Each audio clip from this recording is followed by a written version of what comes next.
It's never too early to talk sleepers, and that's what we're going to talk about now on FFT in 5.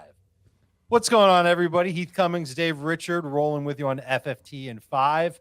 One of us barbecues meats to perfection. The other one eats all of it. It's up to you to figure out who's who. Heath, we're talking about sleepers for 2023, and it's early May, so no one's going to hold you to these, but it's fun to just start to talk about them.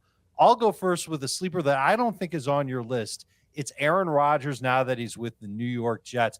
I don't want anybody to lose sight of Aaron Rodgers with 24.6 fantasy points per game in 2021 and 29.1 fantasy points per game in 2020. Those were his last 2 years with Devonta Adams. They were years where he was healthy. The Packers were good. Now he's not even on Green Bay. He's on the Jets.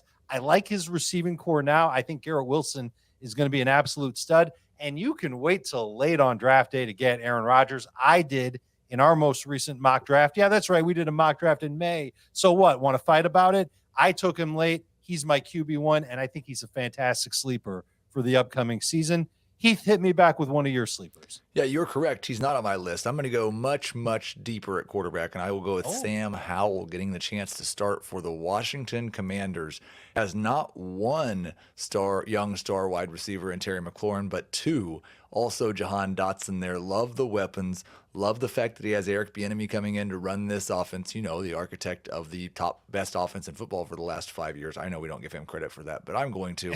Okay. And I do believe that Sam Howell has some rushing upside that he showed in his last year at college. He has shown the ability, especially in the red zone, a nose for the end zone. I could see him having a season not that far from what Daniel Jones did last year. Less rushing, more passing production, but similar bottom line. Jones was a top 15 fantasy quarterback on a per-game basis. That's 6 points for all touchdowns. Sam Howell did have a 100% success rate in fantasy. He started one game. He had 20.3 fantasy points in it. All right, back to me. And this is another name. I don't think he's on your list. Why am I going with all the older guys? But here I am doing it. Dalton Schultz with the Houston Texans. Think about the receivers that Houston has. I know Heath can name the receivers, but you, the listener, the viewer, can you? Of course you can't. I mean, you can name Nico Collins, and you know that they drafted some guys, but Dalton Schultz is the one that I think fantasy managers need to keep an eye on. In Dallas, he was a red zone threat. Got plenty of targets down low. And think about this offense that the Texans are going to build this year. Former guy who was the passing game coordinator, former passing game coordinator of the San Francisco 49ers, Bobby Slowick, now the offensive coordinator of the Houston Texans. Who was the tight end in San Francisco for all these years? That's been great for fantasy. You know his name. It's George Kittle. Is Dalton Schultz going to be as good as George Kittle? Absolutely not. But with C.J. Stroud at quarterback, and I really like C.J. Stroud, I think Dalton Schultz has a chance to be first or second on the team in targets. That usually means that you've got a shot to be a top 12 fantasy tight end. If you can do that and pick up some touchdowns, I think he'll be able to pick up some touchdowns. Again, another late round pick that you can wait on. The rest of your league will laugh at you for doing it. I think he'll be pretty good. Heath Cummings, give me your second sleeper. I'm going back to the Irv Smith one of the biggest draft day winners in that the Cincinnati Bengals were unable to draft one of those young tight ends that everybody thought they were going to. Smith now locked into that Hayden Hurst role, which is about 85 targets last year. Hey, listen, I don't think he's a great athlete. I do think he's a better athlete than Hayden Hurst is. I think that we'll see his touchdown rate be better. We'll see his yards per catch be better.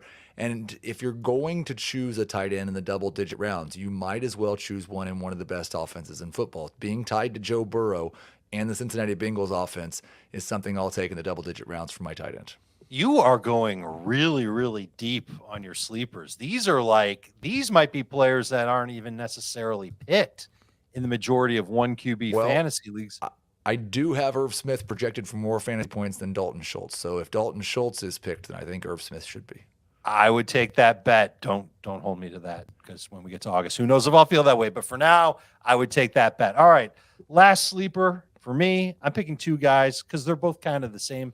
Well, they're the same in that they're both rookie wide receivers. Jalen Hyatt with the Giants and Jaden Reed with the Green Bay Packers. They are not the same stylistically when it comes to playing football. Jalen Hyatt, deep ball threat, someone that I think can make the Giants very dangerous in the downfield passing game. Did you know Daniel Jones was top 10 an adjusted completion rate on deep balls last year. You could look it up from Pro Football Focus. They will tell you that that's exactly the case. And Jalen Hyatt is not a complete receiver, but man, can he get downfield? He's going to be one of the fastest players on the field whenever he's on it. That was an element of the Giants offense that was missing last year. And I'm not a huge fan of Romeo Doubs. And I know that there's a huge quarterback issue in Green Bay. Christian Watson's the man. We talked about him. Heath, I know you love him as a top 40 player for 2023. But I think his running mate, as far as wide receivers go, will be Jaden Reed. He's just a solid slot receiver, good pass catcher inside of 15 yards. Not somebody that I would expect to burn down the field, but someone that I think you can get late, keep on your bench for the first few weeks of the season, and could end up being pretty good. Hey, the Packers had a wide receiver. It was Watson last year, and there were moments where Doubs was okay. Now they can do it again with Jaden Reed, formerly of Michigan State. Okay, I gave you 4 sleepers. Heath, you can give me 1 or 2 sleepers. It's completely up to you. Israel Abanikanda. I do believe that he will play a 1B role to Breece Hall, especially this first year of Hall's recovery from the ACL. Would not be surprised if the rookie is actually a fantasy starter early in the year as Hall works his way back from that injury. And I think even when Hall's 100%, we're going to see 10 to 15 touches per game for the number 2 running back. He'll be a high-end flex right in that A.J. Dillon range.